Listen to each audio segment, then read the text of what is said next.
There was a story that came across on X a few minutes ago as President Trump apparently was walking around the White House lawn with a couple of landscapers, and it's just been announced that the president plans to install 2 giant American flags at the White House with flagpoles 100 feet tall. So that should be quite a sight at the White House, although if you're a conspiracist, you're going to wonder if there is some sort of hidden defense or communications meaning behind the flagpoles. We'll see how quickly that gets installed. But President Trump taking a hands-on approach to the White House and the White House grounds, actually walking around with the landscapers. It was not a moat, as some people suggested. It's going to be 2 giant American flags, and I can't wait to see those once they're installed. Starla Brown is joining us in studio now at SuperTalk Mississippi, State Director for Americans for Prosperity of Mississippi. Starla, it's great to see you again. Hey, great to see you too, Scott. Thanks for having me on today. And, there's probably a story behind those flagpoles, but it may go all the way back to Palm Beach and to Mar-a-Lago. Right. So if people want to, do a little search on the internet, they can probably find some information there around that. But, hey, I'm not going to say real tied with you. I do come from a family where at least one member did go to school there in an extended family, but I'm more of a Hell State girl. So hopefully that gets us some viewers, right? Right, that's fine. You can be a State fan. Yeah. And look, I mean, even President Trump has come out as an Alabama Crimson Tide fan. He's delivering the commencement address at Alabama, and that should be interesting to watch too. Hey. Since the last time you were on with us, Starla, Mississippi really made history by becoming the first state since I think 1980 to phase out its income tax. Correct. And this, as Governor Reeves is really a generational change that I think is going to be a huge boom for the state. Yeah, so, we've been working at the federal level around our Protect Prosperity campaign, which, as you know, is to keep the Tax Cuts and Jobs Act of 2017 from expiring.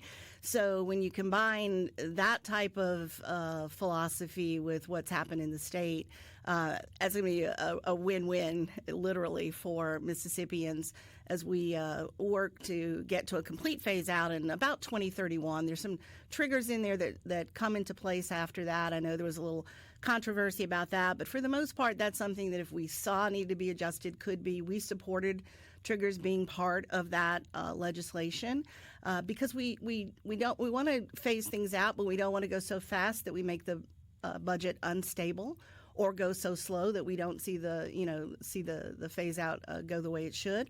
But I think at the end of the day, it was a good bill, and we had some tenets that we stuck by the entire time in our conversations under the dome and here in Jackson, and I think at the end of the day, we wound up with a bill that supported those, and we're pleased for this outcome. It is a gradual phase. I mean, you can't just eliminate $2.1 billion in revenue without creating some strains on various programs. But I do believe that the state should start to see some economic impact, whether it be an increase in jobs, business growth, population increases. How soon do you think the state could expect to realistically see some of those benefits? Well, some things are going to be immediate, and some things, as you know, are phased out. We're still looking at a tax cut that's not completely actualized. That we passed a couple of years ago that will phases out a percentage of that income tax, and so that will be actualized in 2026.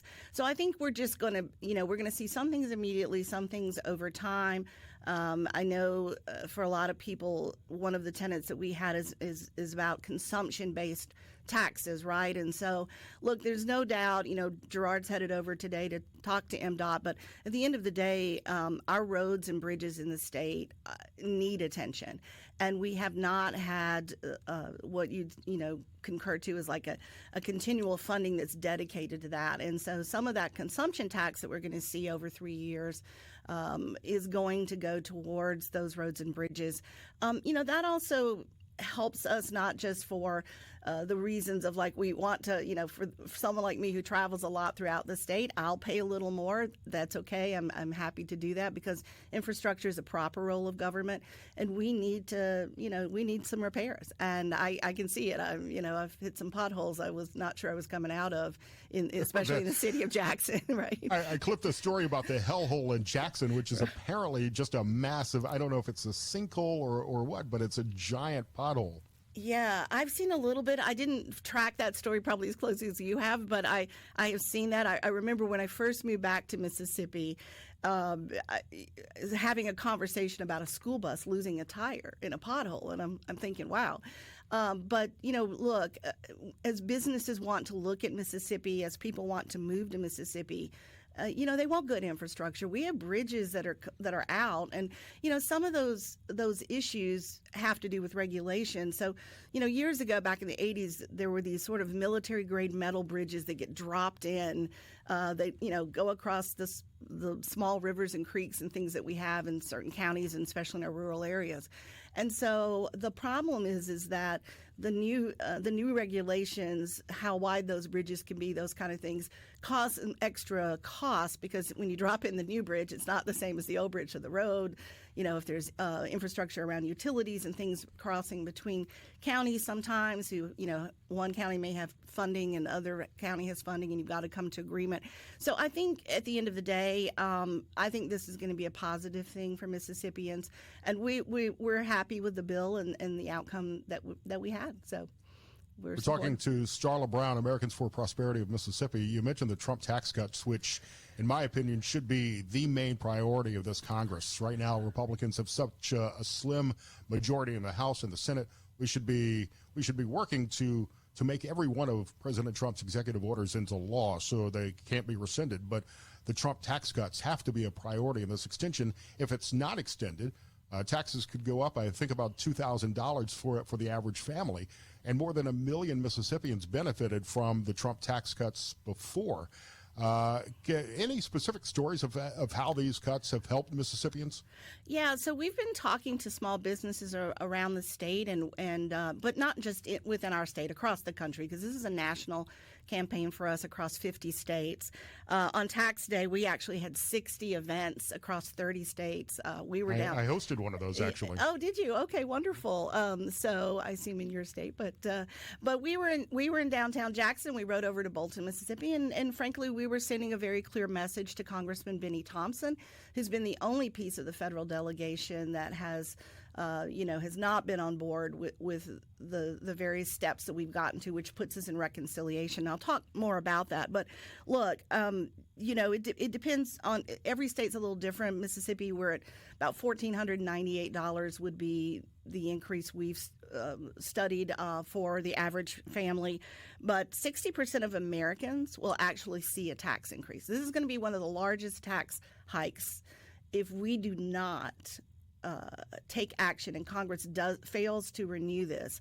I think one thing that people tend to forget about the Tax Cuts and Jobs Act, and I was around for the 2017 campaign that we worked on as an organization to get to that piece, and there were inflection points where we, there was, 2 steps forward, 1 step back, and we don't want to see that now. The momentum is there. We need to move forward with this reconciliation package. And one of the things that happens when small businesses see a tax increase, things like hiring more people, innovating, growing or expanding their business are all things that they have to reconsider. When you're looking at larger businesses, not the small business community, one of the things that was part of that original package and the talks that we talked about were the fact that, a lot of money was going overseas and being invested there that might have been invested here because the corporate tax rate was just so high. So we don't want to take that step back. But when people are filing their taxes, I have something I brought today. If we've got time before the break, I'll just quickly. You got about 1 minute here, okay. Starla. So I'm going to read this to you. It's from the Taxpayer Advocate Service, which is a part of the IRS that's supposed to help people. And here's what they said in their 2022 study when we talk about filing our taxes. An individual taxpayer is estimated to spend 13 hours and $240 out of pocket costs just to prepare and file one annual tax return. Businesses, it's 82 hours and $2,900. So these are, as bad as this is, the IRS is the one who found this through this advocacy group. And so with that standard deduction being cut in half, if we don't renew these, we're talking about a lot of time and money out of the pockets of individuals and businesses just to file their taxes. If there's one thing that could unify our country, it would be abolishing the IRS. I think that's something just about everybody could get behind. And look, with these tariffs, I acknowledge the fact that prices are going to go up in the short term unless a lot of deals are struck quickly, and that makes it even more imperative to extend these Trump tax cuts. Starla Brown, Americans for Prosperity, can you stick around a minute, spend a couple of minutes talking about education in the state? Sure. C-Spire text line is open. See some great comments coming in to extend the tax cuts. 601-879-4395. I'm Scott Sands in for Gerard Gibbert. Starla Brown, Americans for Prosperity of Mississippi, in studio with us today. Starla, the 601 Project emphasizes expanding educational opportunities in the state. I think the budget increases K through 12 funding by $800 million over the next few years. That's throwing a lot of money at education. How do we do this in Mississippi while still ensuring some level of accountability? So I'm gonna pivot here a little bit, and I'm gonna talk about families in Mississippi. Look, the funding formula was not this session; it was last session, and we actually agreed with that principle of simplifying that funding formula that had been so complex for so long. I still today still have things I think I just don't understand about how complicated and complex it was. So getting this sort of per pupil funding formula in the state is a good start for us to look at how that money is being dispersed, and putting a value on that student's education and what it costs the state. So, yeah, do I agree that sometimes there's not enough accountability? There's more money going to the top of the food chain, if you will, versus hitting the classroom? Yeah, that's a problem. And that's something that we can see if we just look at the number of school districts we have, the number of superintendents we have. Some consolidation is something that we should be talking about in our state. I think we're kind of overfunded there, if you will, and better to see that money in the classroom. But when we talk about families and we talk about the priorities we have, there were some good bills this session, and I'm just going to be very direct and say they went to the Senate and they did not make it out of the committee. And that was terribly disappointing for those of us who are in this movement. I think you've probably seen a meme or a map or something around the state, if you've looked at education, that we're sort of the donut hole now, if you will, of the one state that is not making the progress that other states are doing in this movement. And families want this. My team yesterday was actually in the Senate Education Chair's district, talking to people throughout the district. They were in 3 counties yesterday. We're going to be doing a lot of work there, but I will say to you that there are people out there who do support this. Are there people who don't? Sure. But I think the polls, the study, the research, the conversations we've had on the ground, and we're going to have a lot more of those this year starting in May, are that families want this. They want more opportunity. They want more choice. It was perplexing to me to not actually even hear a bill. If look, I know that we don't record a lot of the committee votes, but the transparency of you having to sit there and say you oppose something, I think is something that your constituents need to hear and know. And so on the Education Committee over on the Senate side, yeah, there were some people who were supporting, there were some people who didn't. But if you're going to own that vote, we'd like to see you on the vote. We asked that it be heard, and it wasn't. But House Bill 1435, Representative Jansen Owen was the bill sponsor. It came out of the House.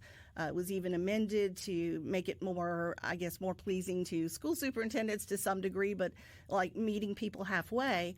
Simply tweaked something we already have, which is it's called open enrollment for most policy people, but we use the term public to public transfers in a lot of our communication, because we wanted to understand that, if a child is in a school, whether the realm of them being there is because the school is failing, they want to do curriculum in a school that's in their area that's better for them because it leads to something further down the road, albeit, college courses, whatever the reason that a child, maybe the school's just not a good fit, wants to leave that school.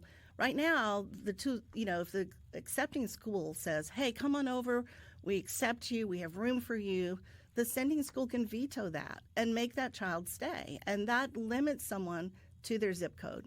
And that, for us, is a point of view that we just see is not the best way for families to have choice in education. That said, the state of Mississippi has made tremendous strides in improving education scores. But if you're starting at the bottom, I mean, it's easy to go up. That said, as we're seeing on the C-SPAR text line right now, educational freedom is the most pressing issue in the state right now, and a lot of people seem to support that. And that means expanding options like charter schools, education savings accounts, and all actions that need to be taken up by the Senate, which they failed to do this past session. Yeah, exactly. And so, I think for us, we're a grassroots organization, bar none. That is what we do, and that is a big piece of our strategies across the state. But I can tell you that we're taking this message very hard to the streets. And so whether it comes up in special session, we would love to see the governor address some of that, or whether it comes up in 2026, we're going to continue to fight for families in the state and for students. Yes, when you talk about those strides in the testing, have we come up? But one of the things I say to my team all the time, they can tell you if they were all here in the studio, if you give, I'm just going to throw out like 40% and 60%, they're arbitrary numbers. But when you throw out 40% or reading at this level or math or whatever, I always say, what about the other 60%? Because every kid matters. Starla Brown, Americans for Prosperity, State Director for Mississippi. Starla, where can people find out more about the 601 Project? Yeah, so you can follow us on Facebook. You can follow us there at Americans for Prosperity Mississippi.